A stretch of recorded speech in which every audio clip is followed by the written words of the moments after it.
What made Paul so confident that God was faithful even in hard times? Ultimately, the resurrection of Jesus.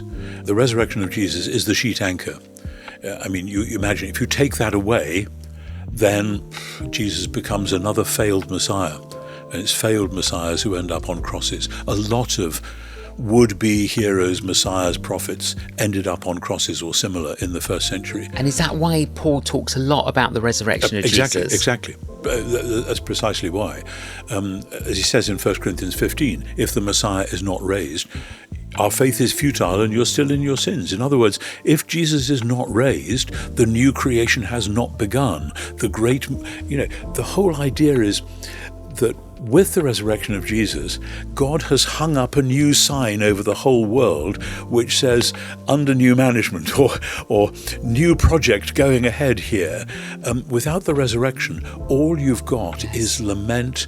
You've still got some hope, but it always seems to let you down, and that's the difference between Paul and his Judean contemporaries. They'd still got this hope that God was coming to do what he'd promised. And Paul says it's already happened. He's already done it in the person of Jesus, whom you rejected and so the Romans killed.